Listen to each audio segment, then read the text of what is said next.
do it properly last week, so we missed the whole intro. Welcome, travelers.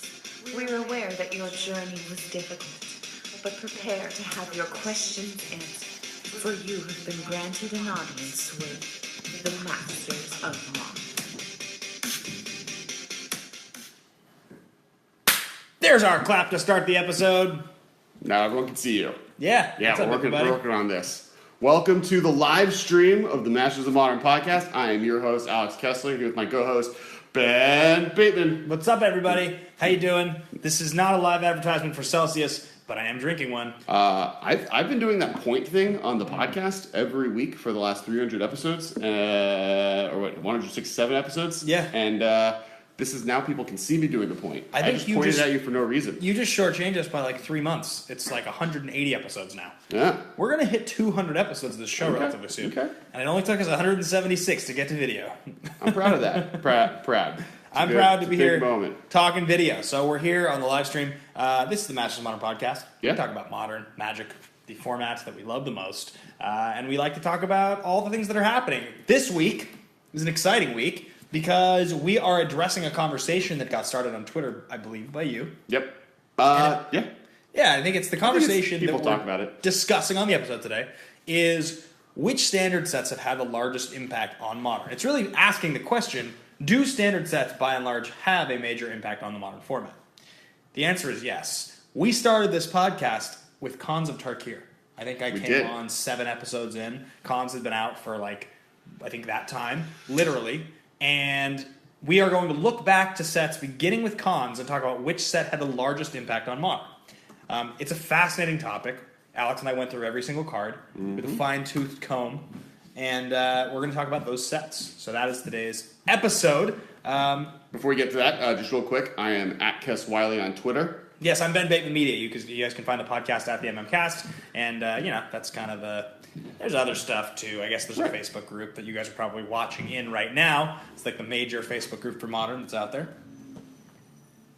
I mean, that's where this is. Yeah, you guys are watching it on Facebook. This video will also be with updated audio. That'll be, a strong, clean cut on our YouTube channel, which we just launched. It's the MMCast YouTube channel. Previously, we were on the Kess Games YouTube channel. That was the MMCast YouTube channel. That was Top Decking TV. That was Webisodes Network. We now have a fresh new channel, just YouTube. Go subscribe. You can see the full audio there. Oh, here comes a phone call. This is the perks of doing things live.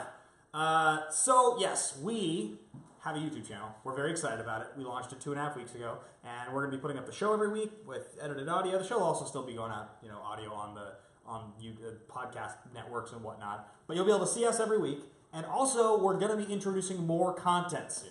So multiple videos per week. We're talking live streams of Modern gameplay. We're talking about deck techs. We're talking about news. We're experimenting with a lot of different cool stuff. You're guaranteed going to get the show every week. And more than that, you guys are getting additional content. So be sure to subscribe to the YouTube channel. And those that have, thank you so much. We want to thank all of you for all of your support. Yeah. So let's get into the episode. Yeah. As I have during these shout-outs been posting the episode on all the different places, like our Patreon and our Facebook and Twitter. So that's exciting. So guys, episode is live. We started this podcast at Khans of Tarkir.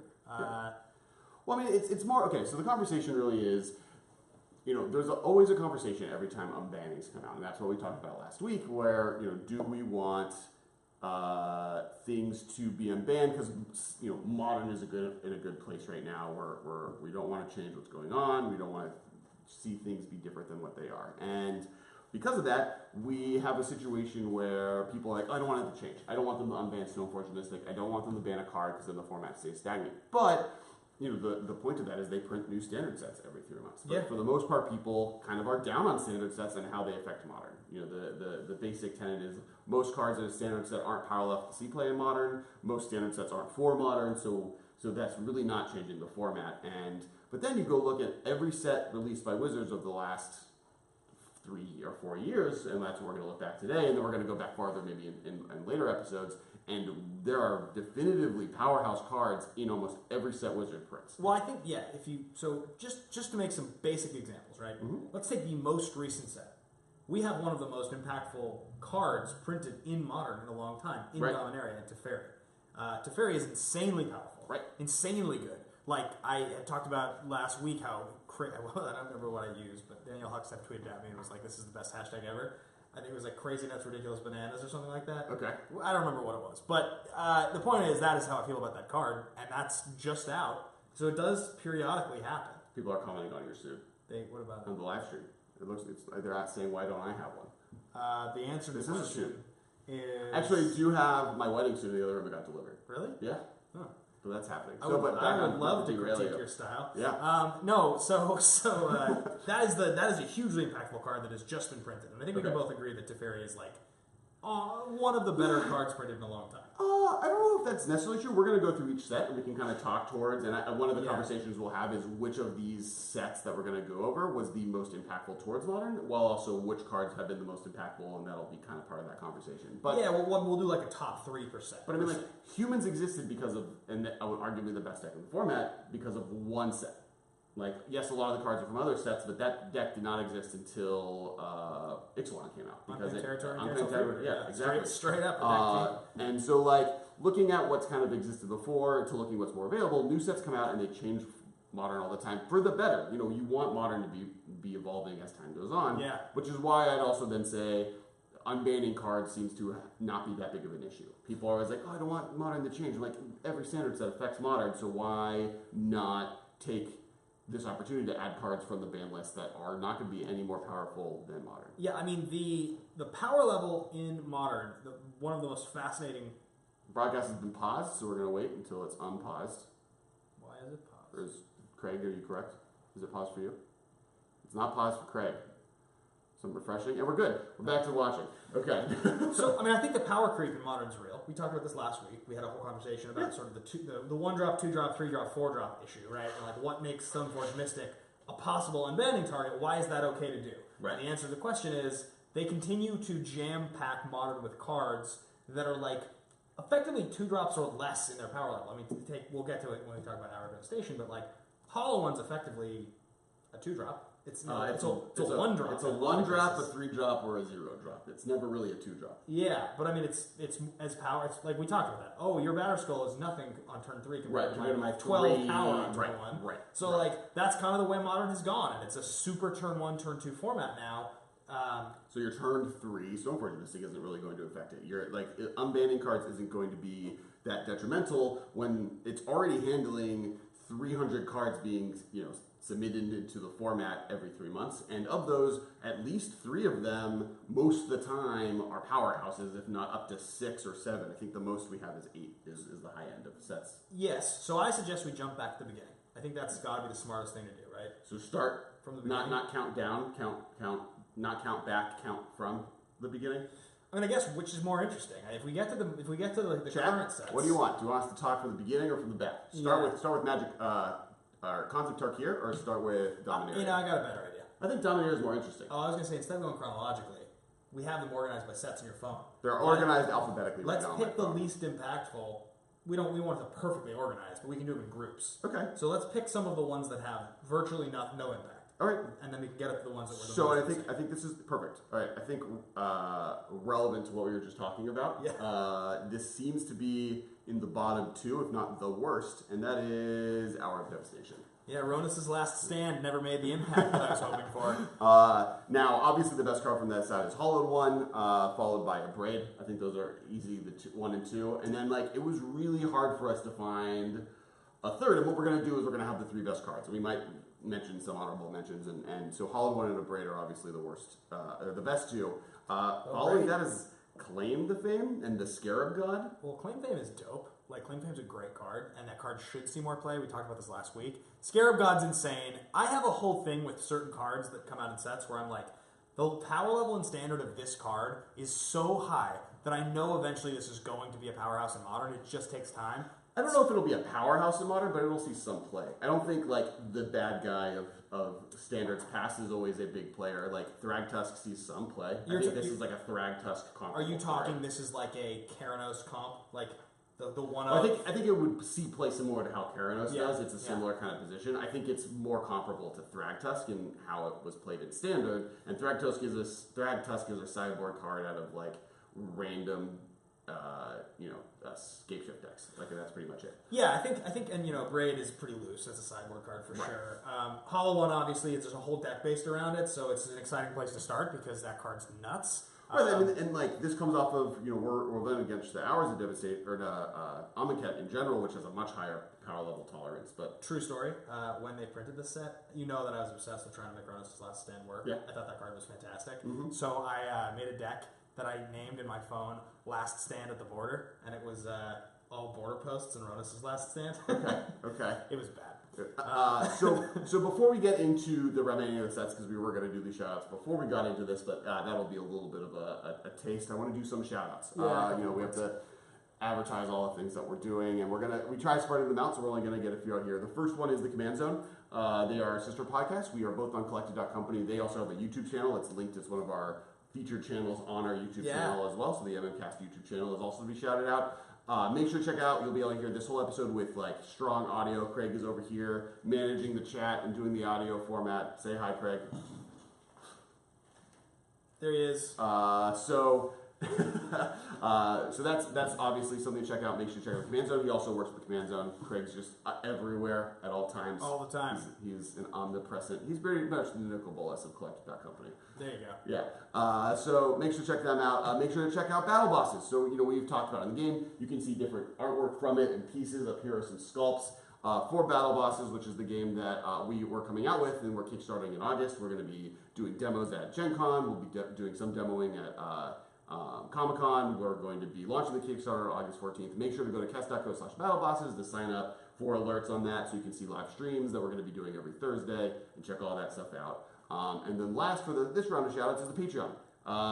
We are able to do a lot of the cool stuff we're doing now because of the help of our patrons. You guys are the reason we're able to kind of accomplish stuff. All of the stuff that Ben was talking about as far as live streaming of gaming content, doing stuff on Modo, and even live streaming and editing this first and second are all possible because of the guys on Patreon. Thank you so much to everyone who's donated over the last 2 years, and thanks to everyone who's going to go there right now and add their 2 cents, or at least $1 to Patreon. We really appreciate all the help, and we will continue to shout you guys out. So next set, and this is the second worst, is Rivals of Ixalan. Ooh, this is a rough one. Rivals Ixalan. Yep. So there are 3 cards. This might be worse. I think Rivals is the worst. That's my guess. Okay. I think Rivals is the worst set. I think it's worse. I changed my mind. The first one is Merfolk Mistbiter, our preview card. I forgot this is our preview card. Yeah. That's sweet. Yeah. Mistbiter's great. Yeah, not good enough. The next card is, sorry, I lost it, is Direfleet Daredevil. It's a human sideboard card. Yeah. And then Blood Sun. Oh yeah, Blood Sun. Why did nobody ever take my advice and Feldar Guardian Blood Suns? That seems you took Feldar Guardian to a GP and you didn't use Blood Sun. Yeah, why did we do that? Because you had Celestial Colonnades in your deck. Oh yeah, good call. That would have been bad. Yeah, maybe in the new version of the deck, maybe in the Planeswalker heavy version of the deck, we could change it around to not be a Celestial Colonnade deck. I feel like you always want Celestial Colonnade. Yeah, probably. I don't think there's ever a world that I could live in that where I don't want to. The blinking Blood Sun with Feldar Guardian is worth it. Yeah, I'm gonna go with that. That's gonna be my opinion on it. I thought I got another card from this set, and I'm like, this is far Silver away. Gill Adept is in this set, but it's a reprint. That's we're really reaching now. I really like the card Workite Marauder. I think it's like a little bit under the radar as like a good bad proliferate thing. Yep, no, that's it. This set was bad. This is probably the worst set for Modern I think it's in the running in Modern of all time. I think it's in the top 3 worst sets for Modern. There's a couple cards here. One in particular that I think is an interesting one, and that is the Black-White Vampire Lord for 2. Mm-hmm. I think that card has potential to eventually be important in Modern. I think that probably will eventually be important in Modern because eventually vampires will get there. So that'll be a thing when it is. Mm-hmm. But until then, someone's asking for our top 10 Dimir card episode. That will be up. That will be posted. It won't be a video, so we're deciding if we want to post it on YouTube just posted to collected.company, maybe posted to the Patreon We have directly enough there. content coming out now. We're trying to do video as a focus. And that was like the last or second to last episode we ever recorded without video. Right. So it'll probably be a Patreon exclusive, but maybe not. I don't know. We'll let you guys know. We'll announce it on the episode where it gets released, when it gets released. So stay tuned, but we will release it. It's a good episode. I don't want to record it again, so we're going to release it as audio format. He doesn't want to record it again because I beat him in the... Did you? Yeah, well we don't know. People never voted because you never released it. I'm pretty sure I won. You admitted that you Historically, had lost. I've won. You literally We're past admitted that you now. had lost. All right, so it's really hard to figure out what set I want to do, so I'm just going to do the next set alphabetically. Actually, I think that's one of the better ones. Okay, we'll do another week one. Okay. We got Battle for Zendikar. I have to say, this is one of my least favorite sets ever printed. Okay. On so many levels. Okay. There's so many things about the original Zendikar block that were not reflected in this set. Right. They focused on allies, but they did it in a way that made allies feel less mechanically unified. It was just this comes into play and does a bonus for how many allies you have, but it still does the bonus for your other creatures still. So also a weird thing that happened with masterpieces where I kind of hate those sets. I don't know if it's because there's this unexciting quality to the cards because none of them felt like they were worth anything. Or maybe just the devaluation of all the cards in these sets make them unexciting. I mean, because Eldritch Moon I like so much more, not from a power level, but just I like the cards way more, and that's the one they didn't do masterpieces, right? Well, it was the right before. But I mean, I would say I like Amonkhet, and Amonkhet had masterpieces. I love that set. That set's really exciting. And, yeah, Amonkhet's a good set. Yeah. I'll agree with you there. So I think that, mind you, the invocations were kind of unliked by everyone. It's the only way I have a foil Force of Will, though. So I mean, winning for me. But Oath of the Gatewatch. I don't know. Yeah, I don't disagree with you. Kaladesh I like Kaladesh. Kaladesh is a sweet set. We're gonna get into rivals. Maybe I just hate BFZ. But let's talk about BFZ and the cards. All right, so there's we have a few cards here to talk about, and we can kind of pick which one we think are the best. So Cinderglade, which is the red, the mountain forest. We're reaching here, guys. Cinderglade, that's an impact. It's the reason that Delicate. that Scapeshift deck's gonna be just straight red green. I mean, they couldn't do that until that card existed, and now they can. And now they have they play 2 of the cycling land as well. Well, but it exists because of Cinderglade. They might play cycle lands here or there, but Retreat the Coral Helm obviously is a sweet card. Specifically makes one deck possible. Otherwise, it's a bad card. Wasteland Strangler, which has definitely seen a lot of play. Is that BFZ? Yeah. I thought that was Gideon Ally of Zendikar. Okay. It's just a worse version of the 3-mana Gideon. There's Gideon Tribal. That's just totally a thing. Oh, Gideon Ally of Zendikar is a real card. Yeah. That was a really good standard card that it's another one of those 4-drop fringe cards that I have a feeling will eventually find a place. Well, it'll see play forever. It's a very good. It's just a better version than either of the Sorin Vampire guys as well. Yep. Bring to Light. Oh yeah. The Bring to Light Scapeshift decks. Wait a minute. Bring to Light's pretty clearly the best card. I'm not listing these in order of how good they are. I just when we did the lists earlier and I looked at I guess I didn't see Bring to Light. Yeah. That feels like it's the best card from BFZ. And the last one is Ulamog Ceaseless Hunger. I think Bring to Light's very clear. I think my picks are Gideon, Bring to Light, and Ulamog. Ulamog's such a stretch. I mean, I know it's a Tron card. Versus what? And I guess Cinderglade is what you're saying is because it does mean that you change the composition of a tier 1 deck. But to me, Bring to Light is that's a legitimate. What's interesting that the set deviated Scapeshift single-handedly, because before Scapeshift was just straight up rug always, all 3 sets. Yeah. And this caused that deck to split in 2 up. Just Bring to Light Scapeshift decks, and now there's just straight red green Scapeshift decks that are more Primeval Titan focused, and both of these cards are the reason that happened. That's fair. Yeah. Okay. Let's move on to sets that aren't as bad. Well, we need a final 3. Are you agreeing that it's Gideon, Bring to Light, and Ulamog? Ugh. Or do you want to do Bring to Light, Gideon, and Cinderglade? I think it's Cinderglade. Okay, I'm fine with that. Ulamog is such a replaceable card. You could play so many other things in its place. Sure. Versus Cinderglade, you're right. That was an actual game changer for one of the major decks. Right. Next we have Ixalan. So this is a weird set because it very specifically put humans on the map, and humans is the best deck in the format. And then also released Church of Azcanta, which I think was one of the best value cards in Modern until they printed Teferi. So obviously it had 3 really powerful cards, but then like kind of the power level drops off from there. So it's just like very 3 strong ones. But kind of the point of this episode isn't even necessarily ranking these sets against each other necessarily. It's just like visiting. Well, I mean, okay, so like that's why Unclaimed Territory and Kitesail Freebooter have created the best deck, and Search for Azcanta, as you mentioned, is a 2 of in one of the top 4 decks. Right. And that's like not like a do you play Etch Champions or do you play Master of Ethereums? That's just a 2 of in Jeskai. It's like very rare that that's not played anymore in that deck. So I would say Search for Azcanta has fallen out of favor in Jeskai decks. Really? Yeah. I think Teferi has moved in and been like, I'm going to do this thing for you. Interesting. I think they still maybe some of them do play them. I don't think it's gone, but I think it's not nearly as ubiquitous as it was. Yeah, I mean, if they were to ban a card to kind of kill humans, then this set would become largely irrelevant. If humans dies, this set becomes much less relevant than it is now. Freebooter was kind of a surprise in how impactful it was. Yeah. Right? But it's really a combination of Freebooter and Meddling Mage that makes it so good. Right. Yeah. Right. So. Well, like any deck, it's a combination of cards. Hollow Bone would be bad if you didn't have any of the discard cards that are available. We talked about that one, so I'm going to go to Fate Reforged next. This is an interesting one because it has 2 massively powerful cards. I think I think all 4 of these cards have seen a lot of play. So the 4 cards at Fate Reforged are Flamewake Phoenix, which is obviously the weakest. Yep. Tasigur, Gurmag Angler, and Ugin.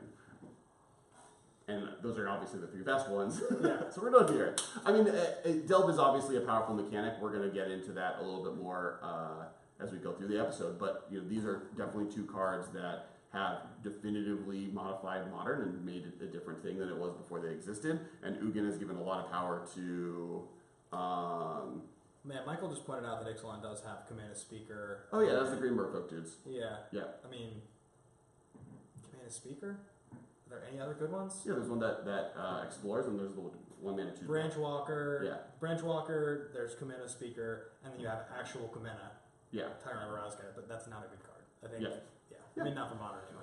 All right, so I'm just going to continue alphabetically because figuring out how to rank these is way too difficult right now, and it doesn't really work as well. So next is Aether Revolt. This is one of the more powerful sets. Yes, Aether Revolt's sweet. The top 3 are Walking Ballista, Fatal Push, and Baral. That's like real fire. Yeah. I mean, Ballista, you have an irrational love for that card. Though I also think it's like very good in Modern. I mean, there's like 4 decks I can think of that all take advantage of it. Ballista's terrific. That card's really powerful. Obviously, Fatal Push is the best card that we printed into Modern in a long time. Who spoiled that card? Craig. And then... took me out of Modern. Just because that card exists? I Oh, hope in they fact, have died. Impact. Yeah, that's true. People There's still one play deck. Impact. In fact, still around. Yeah. It was more Gitaxian Probe leaving also. It was a bad day for you. You It can was a bad side 2 weeks. You can side Geists in fact, in game 2. It's so sweet. It's so good. I lost it at the GP. I was like so impressed. Just like pump spells on your 4/4. Oh, gotcha. So good. Yeah, so because that's actually if you can just get in, it becomes like Geist Stompy. Yeah, it's sweet. It's really The other cards, Fire of Industry is probably the worst on this list that we have, but then Renegade Rallier and War of Invention are also 2 insane cards. Those are huge. War of Invention is one of the essential cards to playing Lantern. That card's seen like a lot of play. Yeah. It's the 4 of in Lantern decks. Lantern existed before War of Invention, but War of Invention was the thing that prod it to that. Remember that there was that moment where it was like considered tier 0 at that one GP or whatever, and from that point on, it's been a defining part of the metagame. That's kind of the thing that put it over that level. Yep. Next, and then Renegade Rallier has just been a strong piece out of a bunch of different green-white value decks. Like all these hate bear decks in play. It's fallen out of favor than what it was doing when it first came out. Rallier is super good. Right. And also, have you seen the crazy like Lotus Cobra Saheeli decks with Rallier? No. Oh, dude, it's so crazy with like Okay. Eldritch Evolution, Rallier, Lotus Cobra combo craziness. Sure. Okay. I saw somebody doing this on stream at one point. And I was like blown away. Rallier's a great card. That's like a really exciting card. So next we have Amonkhet. And this has, we have a few cards here selected. I think the top 3 are Flameblade Adept, Yep. Vizier of Remedies, Yep. and Gideon of the Trials. Essential pieces of Modern. I mean, Like right below that is Throne of the God Pharaoh, which you are very familiar with now. the card, yeah. Elves staple, and then Ronus the Indomitable. which is like more of a fringe pick, but definitely has seen play in the format. But the first three are pretty easily cementing themselves in the top three. Yeah, I mean, I think the Gideon is fine. That 3-mana Gideon, it's a good card. It's not as good as I thought it was originally. Okay. I've found that I'm less impressed by that card. But Really? Okay. yeah, I mean, I know that's an Alex Kessler favorite. Yeah. You're literally getting the Comic-Con exclusives like for that card.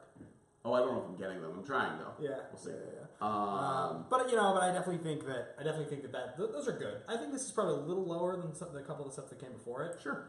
But Flame-Blade Adept is an essential card. I don't think it's the best. I also think this, like, obviously the more recent the set we get to in the last 2 years, there's a little bit of a level of, there's cards in these sets that could become more powerful as time goes by. For instance, all of the cycle lands out of both this and Hour of Devastation have a chance of being played in Modern at any moment. There's the chance that an aggro loan deck figures it out, or the right card is printed to make that deck work, and those cycle lands become a much better card than they are currently. Yeah. But until that happens, this is missing those cycle lands of being important for Modern. Yeah, I would agree. I mean, I think it definitely takes time sometimes for people to figure it out, and there have been cards, those fringe cards, that take a while. That'd be an interesting episode, actually, to do. The top 10 fringe cards that haven't broken through in Modern, but probably will. I feel like that's just our set reviews. You just go listen to those. Yeah, maybe, but like I definitely think there's cards, like we've mentioned Yeah. a couple here. Like I think Smuggler's Copper is a card that constantly feels like it's on the fringe. I definitely think Locust. Sure. You know, Like top 10 fringe cards that of standards past. yeah, right. Like I Okay. think that's a thing. Boogeyman of standards past that have not made it into Modern. Yeah, Yeah. something like We that. don't have to do top 10. Next, we have the most recent on this set of this list, and it's Dominaria. There's three pretty specific cards. Probably the most disappointing on these three is Damping Sphere. Don't do that to yourself. Dampening Sphere. Yeah. You've seen the running joke in our group. Yeah. Yeah, There's no escaping it, though. Yeah. I'm just going to call it whatever I call it. yeah. It's Damping Sphere, though. And it is Alex Kessler, and a mispronunciation of a card name is pretty much standard. So. Yeah. And speaking of cards from Standard, Damping Sphere is, it's fine. yeah, But the better two cards are Karn and Teferi. yeah, I would agree. I mean, you mentioned already that Teferi is one of the most influential cards to come from a Standard set recently. Like, as quick as it's been affecting it. Like, a lot of the times it normally takes 6 months, the hype is there, but everyone doesn't really see it happening. Teferi literally went from, like, no one knowing it was a card to being one of the most played Planeswalkers. And the most played Planeswalker in Modern right now. I mean, what's interesting about Teferi... Liliana, Junda's not that good right now. One thing I always find sort of fascinating is, like, the difference between the on-paper value of a card, like, understanding how it works, being able to say, well, you could do X, then you could do Y, then you could do Z with it, and then actually doing X, Y, and Z and what that feels like. And in Modern, just the idea of playing this thing, untapping lands, getting an additional piece of interaction that turn while already resolving a power 5 drop, then that piece of interaction presumably protecting Teferi, being able to do the Teferi tuck on your turn to get rid of another thing, and then holding open mana to protect him is like, feels in a lot of ways like you can't lose once you resolve that card. Right. It's like you can, but it's very difficult. It's just, I don't know, that card, it does a lot. Just does a lot, is the point. I think also just like, I mean, I talked about this in our set review. It felt when I was playing with the card like it felt when we were in Standard and playing with Jace. Yeah. It was Modern power level, so that's a lot of a factor. And we had Jace in the format together. Karn, sign of Urza, also obviously important to the format. It just was top 8 in a GP in Infinity list. I think we're still in the testing it out. These are also recent cards, so this list could be much longer in the long run. But right now, the set is 3 months old. It's brand new. The fact that these cards are already making the effect they are in the format is actually impressive. Yeah, in Sao Paulo, the Infinity list played 2 cards in the main, and I thought that was interesting. Like, I definitely had talked about that on 10 Minutes of Modern sort of recently. Does Karn have a place in Modern? What could you do with him? And Affinity is the tier 1 deck that you'd think, because there's never really been a Tezzerator list that's made it work. The problem I also don't think he's good in Tezzerator lists. He's much more of an aggressive, because those tokens are way bigger if you have a bunch of artifacts in play. And the other issue with the Tezzerator list is that he just fills the same spot that Tezzeret is Bolus and does it worse. Yeah, and so you don't want to be playing like 8 4-drops. It's just like not really what the deck is. And I think he's like, I think we'll see him in other decks that pop up, but I think Affinity obviously is a good spot for him. Yep. You know, and in the chat, Michael Grothy, friend of the podcast, he's upstairs, is mentioning that there's a lot of good fringe stuff in Dominaria, like the wizards, all the wizards tribal stuff. There's the guy that doubles ETBs, there's the lightning bolt, and there's the counter spell. So there's a lot of stuff out of that set that could come through at any moment. It just we're 3 months into it, and we're in the like trying stuff out phase. Do you think that the four mana 3/3 flash wizard Lord that twin casts when you cast it? Do you think that card's any good? It was better than I expected when I played with it and against it in like limited. Yeah. I don't think it's good. Yeah, me neither. That card's really disappointing. I like wish that card was like a 2/1 for 3 instead of a 3/3. Also, like spells matter, but also as a lord for a tribe is like a weird. Well, it's ADD. also because like you, in theory, in a wizard's deck, want to control your own spells. So like it being a 4-drop that copies things means that like maybe you're playing a 2-mana piece of interaction and then flashing him in to copy your own spell. Right. End of turn, just play noxious. You're just play Gearhulk, torrential Gearhulk because it's better. I'd rather just play Gearhulk. Next, we're on the Dragons of Tarkir. This is where it starts to get sweet, right?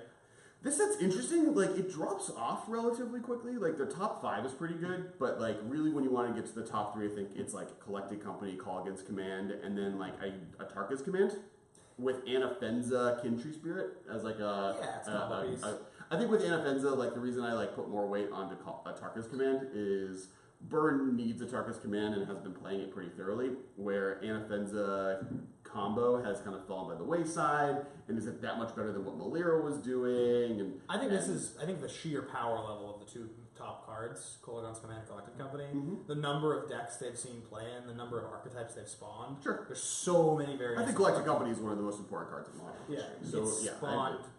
It spawned numerous different decks. Kolaghan's Command has shown up in everything from like Mardu Pyromancer to like Jund to Hollow One. Right. Like the card just seems to have endless applications. The Grixis decks with Jace and Snapcaster. That card is just awesome. Yeah, I agree. Yeah. Eldritch Moon. This is my pick for the most influential set In modern history? since Cons. Yeah. Not in modern history, because there's Time Spiral Block, there's other sets. But since Cons Block came out, of all the sets we're going to talk about today, other than maybe Cons, Eldritch Moon is crazy influential. Just like the bottom end here is Mausoleum Wanderer, Emrakul, Grimflare, Selfless Spirit, Liliana the Last Hope. Like, those are the not best 3 cards. Any other set that we talk about, those would possibly be in the best 3 cards of that set. Yeah, I mean, it is a fascinatingly deep set. And so our top 3 is Bedlam Reveler. Yep. Followed by Spell Queller, followed by Collective Brutality. Brutality is the best card in the set. I think so. Right? It's that or Spell Queller, and it's like, I feel like it's Collective Brutality. It's played in It's even like so 4, many like decks. more decks than I can count. It's one of the like best. It's almost replaced Abrupt Decay as the most played 2-drop removal spell in the format. Yeah, I mean, it definitely has its weaknesses, but that card is so good. It just enables so many things. Does it? What weaknesses does it have? I mean, sometimes there are some decks that you play that card against that it's just not effective. Like there are some decks. The worst mode is gain 2 life, do 2 damage, and I guess there are decks that's like not that good against, but those decks are generally weak to a Thoughtseize effect, or a deck is weak to a -2/-2 effect. Like, yeah, no, the versatility is great. I just think Yeah. there are some decks where it being a sorcery speed 2-drop is like not as on plan as you'd want it to be. It can be a little slow at times, and like I think in some decks it doesn't make sense, but again, against I don't know a single match that I would be sad about drawing my like 1 or 2 of Collected Company. Or Collective and sometimes Brutality. occasionally you'll whiff on the instant or sorcery part of it. Yeah, but that's like true of Thoughtseize, and Thoughtseize is the best. Thoughtseize. Or that's true of Inquisition of Kozilek, which is one of the best cards in the format to this day. Yeah, but you don't just Thoughtseize costs 1, so if you whiff on it, it's 1 mana for 1 spell. Well, but if I a -2/-2 plus Duress is each 1 mana, and if Discard I discard a card. no, so but like that's also worth 2 cards. If I had to cast Duress and not Dismember, what's the -2/-2 for 1 black? Disfigure? Disfigure. If Yeah. I cast both of them on the same turn, it's 2 cards, and I get 2 spells, and sometimes I whip on Duress. Look, I agree with you. Yeah. I think it's the best card in this set. Yeah. And I think Spell Queller's number 2. Yep, and I think Battle Merbler is number 3. You were a little bit questioning on that. You thought maybe it was one of the other ones. I don't think it's literally on to the last hope. Battle Merbler has seen a lot more play. Well, as Reveler 4 ofs in is at a least 4. 2 different decks. That's the reason. It's because Reveler's a 4 of in the decks that it gets played in. That's why it's... And Liliana Last Hope is a 1 of, maybe 2 of in yeah. decks that aren't even good right now. Yeah, I agree. Grim Flavor is also a possibility on that list, I guess, but even him, he's really only sees play in 1 or 2 decks, and they've never been as good as Bedlam Reveler has been in Mardu. Here's a question for you. So Brutality is like $20 right now. It's like $22, I think.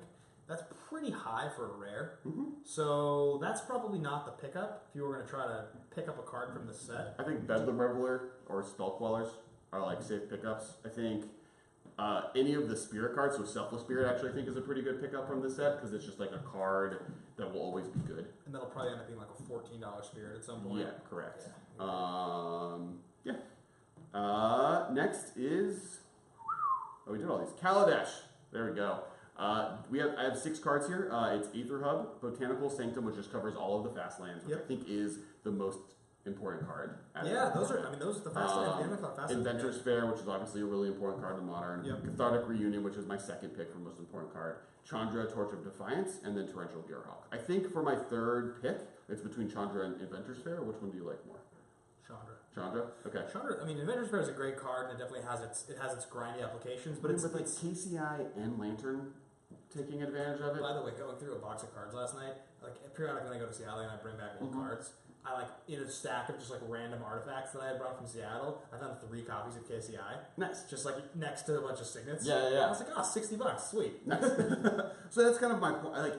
Yes, Chandra is like a great 4-drop. It kind of took that space up for Bloodbraid Elf, but with Bloodbraid Elf back, Jun maybe plays a 1 of, and versus like Inventor's Fair shows up in all of these artifact decks that are just like is an important piece to being able to make that deck work. I think the difference is that there are enough value generating colorless cards you can be playing, like between Academy Ruins. There's just like a bunch. But Inventor's Fair is better than those. Like being able to tutor and then gain life every turn with Metalcraft is like really good. Mono Red doesn't like have a lot of card advantage generators, and like this is so clearly the best one. It's like such a powerful card that for Mono Red or decks that want to be red heavy to have access to this card. But as a power level perspective, the Mono Red decks are like a tier 3. Like Scred sometimes does stuff. Right now, there's an argument to be made that KCI is the best deck in the format. 6 months ago, we were making the argument that Lantern was the best deck in the format. That's true. And Inventor's Fair is an important key to both of those decks. I'll give it to you. Between those two things, I feel like I love Chandra Torch of Defiance. Don't get me wrong. Like if I were to pick one of these cards to play with, I'm playing that Chandra, one. But I think just like between those two, it's better. And then I think Cathartic Reunion is just very obviously on top. Definitely. With the fast lands. I'm excited that Torrential Gearhawk is starting to show up. It shows up as like a 1 of in Jeskai or and blue-white decks sometimes. I don't think you really want to be playing. Oh, our video's interrupted. Craig, is our video interrupted? Or are we still good? I think we're good. Okay, We're good. We're Yep. back live. That's my computer freaking out, not the... Yeah, no worries. Yeah. I think like Torrential Gearhawk shows up as like a 1 of in a lot of those decks. I don't think you're going to play more than 1 or I think maybe if 2 you're of playing them. Cryptic Command, Torrential Gearhawk is so good. It's like so the problem in like Jeskai decks is like it's like a really bad Snapcaster Mage. Yeah. But in decks with Cryptic Command, it's another Snapcaster Mage.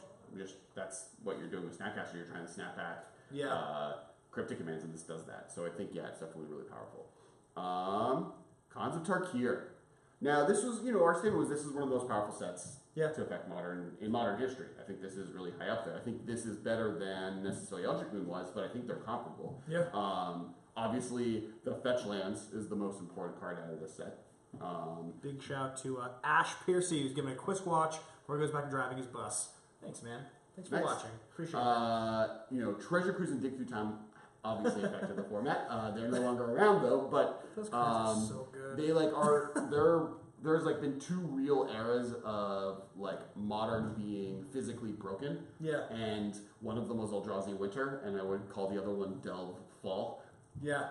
Soon we'll have the full year though. We'll have a bad summer and we'll have a bad spring. I mean, winter is here. Yeah. Well, that happened already. It was Eldrazi. I didn't get to play. Winter has come and gone. You sweet summer child. I didn't get to play the powerful Delve cards when they were in Modern. Okay. I really didn't play a lot of Modern then. I think we just started the podcast.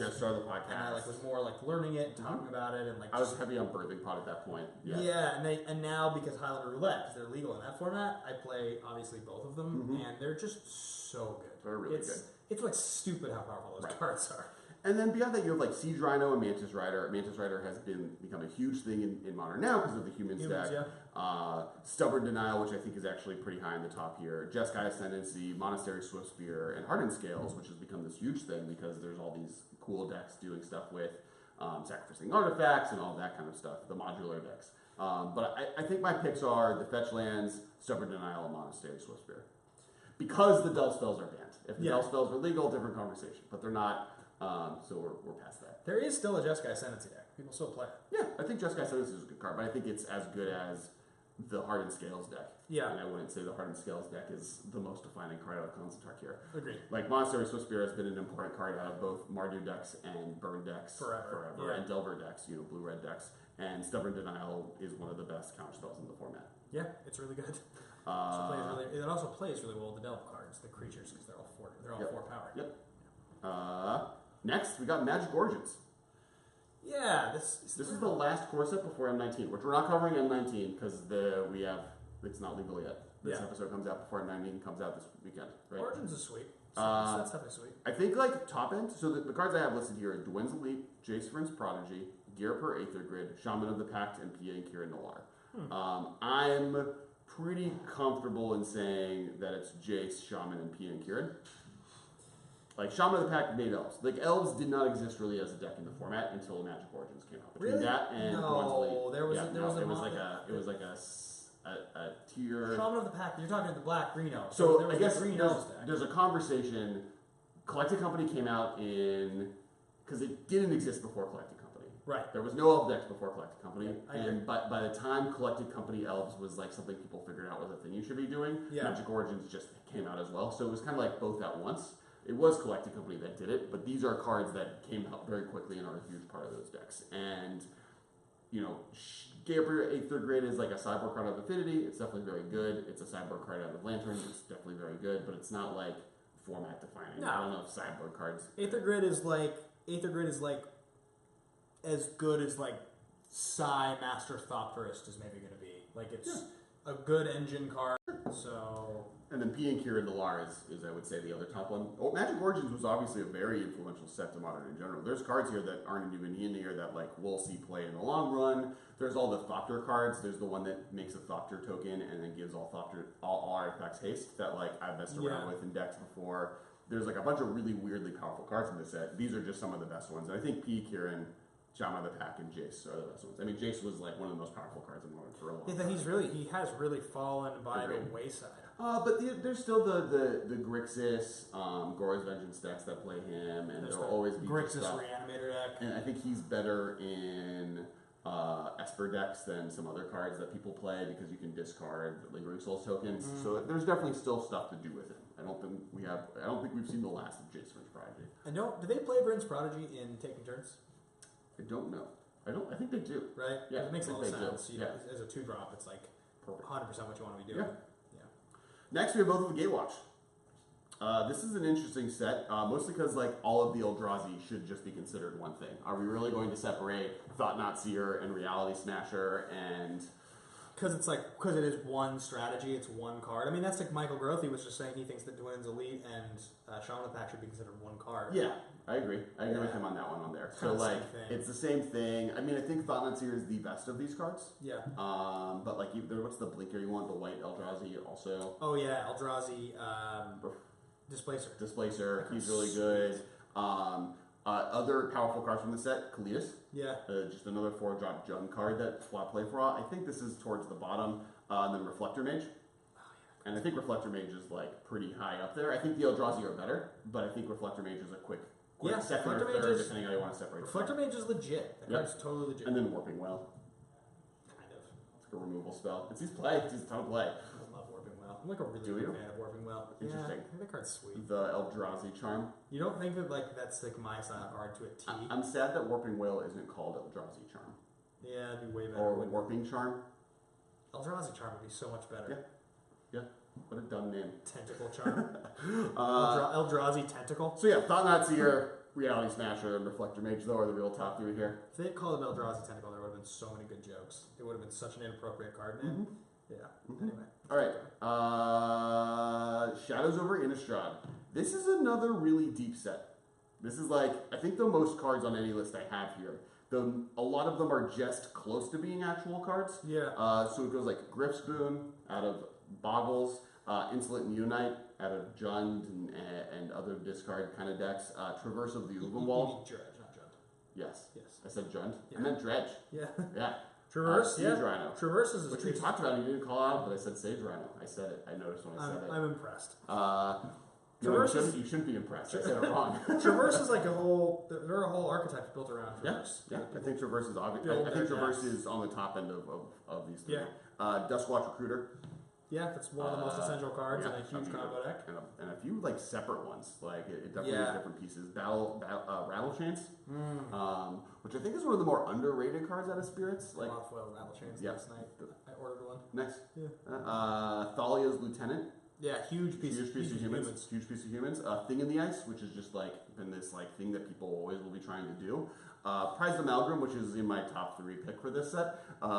Maybe my top 1. Why do you always have an R, Prized Amalgam? No, there's no R there? No. Prized Well, Amalgam? I don't know why I do anything I do. Yeah. I'm not in control of You don't even of hard the way pronounce. my mouth works. You don't even hard pronounce the R. You like. It's like you kind of subconsciously know accent. it's not there. Okay. So you like try to like. It's like when you don't know you know someone's name and you're like, "Hey, this is my friend." And it's like, "What was that? What did you say?" Generic Carrie. Yeah. Prized Amalgam. What? Yeah. And Tyler's Tracker. Yeah. Another big pick for me. And then Nahiri the Harbinger. What's interesting about all these cards is they're very specific. Nahiri, unfortunately for Nahiri, got worse once they combined Nahiri and Jason made Teferi. Except that, like, the win condition off of Nahiri is still a thing. Like, I can see Jeskai Planeswalkers decks that will be playing all of those cards together. Isn't it like, have we ever done the exercise where we say with doubling season how many Planeswalkers just do something completely insane? Because, like, isn't it just another one, right? I think I did on the Command Zone, the episode I guessed it on their show. Because I looked it up. Doesn't Nahiri come down and ultimate same as, like, almost all of them? Yeah, she does. So she just comes down and just tutors the best thing in your deck? Yep, but you kind of don't need that. Right. You just play removal spells, and then she draws you better removal spells, and then you get an Emrakul play. Fair. So yeah, what would your 3 picks be here? Yeah, because I agree with you. They're all kind of right on the edge. I think pretty clearly the best one is Traverse. Yeah, I think Traverse and Prized Amalgam are Those are the Prized two. Amalgam are the two. The two best. It's the third one, and I want to lean onto Duskwatch Recruiter. Because it's been heavily I featured. want to because Thalia's Lieutenant is really good, but there's a lot of cards out of humans that are really good. And if it wasn't Thalia's Lieutenant, they probably would still be playing the deck with Mary Correct. Overbrook. Yeah. It just would be a little less good. Right. I think that Rattle Change is not as key of a card as other spirits And that are on the Nahiri's list. always been like a 2 of in those Correct. decks. And Tyler's Tracker is the only other one I'd maybe think of, but it's like a 1 of in Jund decks, and it's really sweet, but it's not the best. card out Duskwatch there. Recruiter is like so clearly the best version of the card that wants to do that. Yep. And such an essential piece Yep. of doing what it's doing that Yep. I think you have to say it's Traverse, Amalgam, and Duskwatch Recruiter. Yeah. Pretty So strong 3. after going through all of these sets, now that we're done, Yes. what is your favorite set since we started this podcast? My favorite set? Or what do you think the best set for Modern is? What? Both. I want to know your favorite and best set of Modern. Oh man, my favorite set that's been printed since we started doing the show. Mm-hmm. I really, really, really like Eldritch Moon. It plays Okay. a lot of cards that I'm like just have an affection Sure. for. I think it's sweet. I'm a big Dominaria guy. I think Dominaria is awesome. Yeah. And I'm also excited for I'm Dominaria. all sad N19 came out already because I would want to still be playing Dominaria. Dominaria was a great Yeah. limited format. I also think there's a lot of Dominaria cards that I'm excited about the future of that set. Like Michael mentioned that like all the Wizard Tribal stuff. Like I think like Wizards Retort and Wizards Lightning both. I'm excited to see somebody really mess around with like a Blue-Red Wizards deck. I think I really like the triple color rare cycle. Sure. Obviously we didn't even mention the green guy. the 5/4 for free. He's really good. Right. I love Tempest Djinn. I think that card's so cool. I think Tempest Djinn is awesome. I really like the idea of getting to play like a 5/4 flyer for 3. You know. Yeah, I can see that. I don't think that Dominaria is like that, but you asked favorite. I'm a big Dominaria fan. I think Eldritch Moon is great. That's like really close. I mean, that's pretty good. I think most powerful, I'm pretty confident, is either, obviously I don't think we count cons. I think it's since cons, because technically the podcast existed After cons after launched? cons. Our second episode was the review of the set. Yeah, and I think also because so much of the power in cons was the Delve stuff. Right. That if you take away the 2 banned cards, it's a lot less exciting. Yeah, I think Magic Origins is up there for me. It's a cool set. I love that set. The limited format set was really fun. I love Shadows over Innistrad. I love the whole Innistrad, but all Innistrad things all the time. Could just do that all day long. Yeah, I think that's where I'm at. Maybe, but I think the most powerful set is Eldritch Moon. So many good cards. Randomly, just it's that or Shadows. Because you just look at the list of Eldritch Moon cards, and you're just like, whoa, this is a bunch of staples. These are all cards that I would be stoked. This is what it is. You look at this, and you're like, if I'm playing and I draw these cards in my opening hand, I'm stoked to draw all of these cards. Yep. and almost all of them, opening hand or end of game, regardless. I'm powerful, just powerful. Spell Queller is good always. Bedlam Reveler is good always. Yeah. Yep. It's a good point. I guess Bedlam Reveler is only bad when you have 2 in your hand at the same time. Yeah, but you just play 1 And then get rid of the other. Yeah. You just play 1, discard your hand, draw 3, play 2 spells. Yeah. Do it That's true. again. That's true. I'm into that. All right, so that's it for the episode. Yeah, that was our countdown. Thank you to everyone on the chat. Any specific comments while you start shouting us out on things? Yeah, guys. I do want to remind everybody here. We've mentioned the vast majority of our shout outs, but the biggest and probably most important one is to follow along with the YouTube channel. That is the thing we just launched. We mentioned it, the MMCast YouTube. If you guys subscribe there, you'll be getting updates on all of our cool new content, all kinds of cool stuff we're doing there. If you're watching this on the YouTube, there's literally subscribe. There's a button down there. Make sure to do that. Comment below what you think your favorite set is. I would love to see. Yeah. Or tweet at us if you're listening to this in podcast form. Just let us know what you think the best set since Cons of Tarkir was and how effective it was in the format. Yeah, and something quickly to address, just as kind of an end cap here, is that because we're going to be releasing more content, there'll be a little bit more of a regularity of schedule going forward. Yeah, so what we've done is, now that we're past, spring summer is always going to be hard for us. The spring section is because for our day job, which is the toy company and game company we're running, that is the time of period that we're traveling the most, and both of us are on the road the most. But moving forward, what we're trying to do with this live streaming setup and then posting these videos on YouTube is to come up with a consistent release schedule. So every Tuesday, we're going to do live streams. You can find us on the Facebook page, not the group. We'll share it to the group as well, but the Facebook page shares the live video. Or you can find us on Thursdays on the YouTube channel, where we'll have updated audio with strong audio, and there'll be graphics to start the episode and all that stuff. So that'll be our first consistent starting of video content, and then we're also exploring other options to start releasing more video content regularly on the channel as well. Exactly. So that's gonna be the big focus, guys. So if you check back regularly here on Thursdays on the channel, you'll get a new video, and I think probably we'll have a Monday video starting pretty soon as well, plus some live streams. But I just do want to thank everybody who stuck with us through this full 3.5 years, through the transition of this company really getting its legs, and obviously taking a bit of our time. But the point is, going forward, we will be probably putting a bit more of our time and energy into the Patreon and making sure that we're here to really give the Patreon the energy that it deserves, because it does. And speaking of which, let's give a shout out to one random person from the Patreon, and it's going to be Matthew Carroll. Thanks, Matthew Carroll. You rock. Yeah. All right. Remember when we sung every patron? Did we sing every patron's name? Do you mean I sung every Patreon? Yeah. Because I had a guitar? Yeah, I'm not a singer. Yeah. I can't do that. That was killer. It was we. It was a big we. All right, guys. Thanks for listening. Thanks for watching. Subscribe. Find us. Tweet at us. What have you. We'll be back. Big thank you for Craig for doing all sound and live chat talking. And we'll talk to you guys next week. Oh, we might even have a special guest. Oh, this is exciting. I'm not going to tease who it is, but we might have an awesomely super special guest on the show next week. So come back. All right, guys. Bye, guys.